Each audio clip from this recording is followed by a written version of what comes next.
Voilà nos réserves de kaki qui sont en train de mûrir. Donc il y a pas mûr, mieux mûr et beaucoup mieux mûr. Donc c'est la saison des kakis ici et ils sont vraiment pas chers.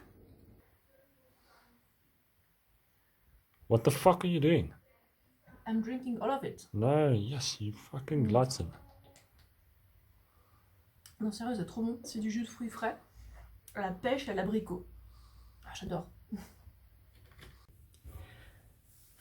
Bon, aujourd'hui, il est temps de démonter quelques mythes sur les ballonnements parce que c'est un phénomène assez récent et bon, c'est un peu dû aux réseaux sociaux, c'est la faute aux réseaux sociaux et tout, avec toutes les illusions que ça comporte, que ça véhicule. Bon, là c'est le matin et alors normalement, si tu manges correctement, ton ventre il doit être comme ça, tu vois, il doit être plat. Moi j'essaie de pousser un peu le ventre, tu vois, mais j'arrivais pas à le pousser plus que ça ce matin. Parce qu'en fait, on digère pendant la nuit, idéalement, sauf si on fait n'importe quoi. Et bref, si on n'est pas ballonné, on se réveille avec un ventre plat. Donc plat, voilà, pas bombé.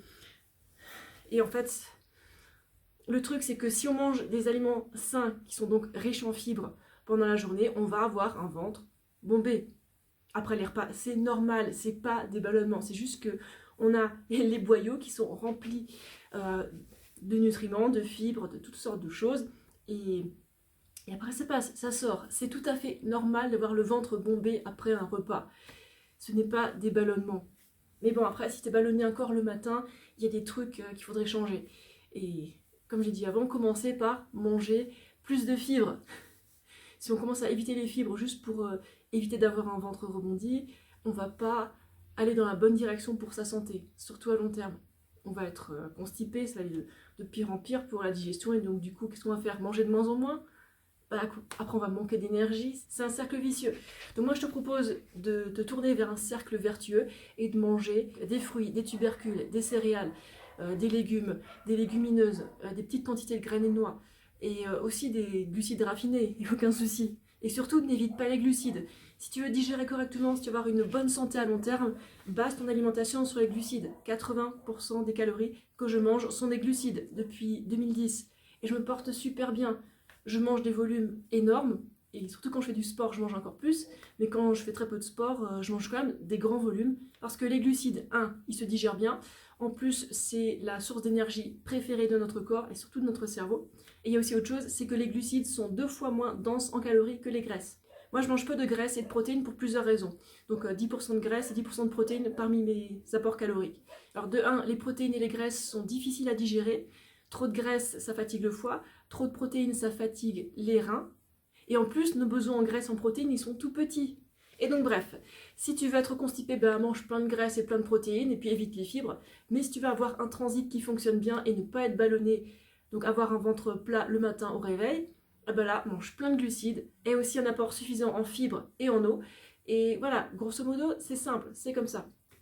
Bon, si tu veux en savoir plus, si tu veux un guide de repas pour les 4 saisons, j'ai ça, tu peux regarder dans la description de la vidéo, il y a un lien vers mes programmes. Donc j'explique tout ça, comment ne pas galérer avec la constipation, comment ne pas avoir un effet yo-yo avec son poids, et surtout comment éviter la restriction calorique parce que c'est inutile. Ce serait dommage de se prendre la tête avec l'alimentation parce que regarde, il n'y a aucun animal qui se prend la tête avec son alimentation. En mangeant, ils se demandent pas s'ils vont grossir. Ben non, ils mangent juste leur alimentation naturelle et puis ça marche. Bon, après, quand ils commencent à manger avec les humains, ça devient compliqué parce que les humains leur donnent pas forcément des bons aliments à manger. Donc ils développent quelques maladies, mais bon, écoutez. On a beaucoup d'études qui nous indiquent comment manger, alors exploitons ces données et faisons-nous plaisir avec les glucides et cessons de mettre les protéines et les graisses sur un piédestal parce que ça mène à la catastrophe au bout de 6 mois, 1 an, 2 ans, 10 ans. C'est catastrophique. Ok, c'est tout. Alors si ces informations t'ont été utiles, pense à mettre un petit pouce vers le haut et à t'abonner parce que je fais du contenu régulièrement et ça arrive sans cesse. Je fais beaucoup de forums questions en ce moment et ça me plaît beaucoup. Et je te dis à très bientôt pour la prochaine vidéo. Ciao!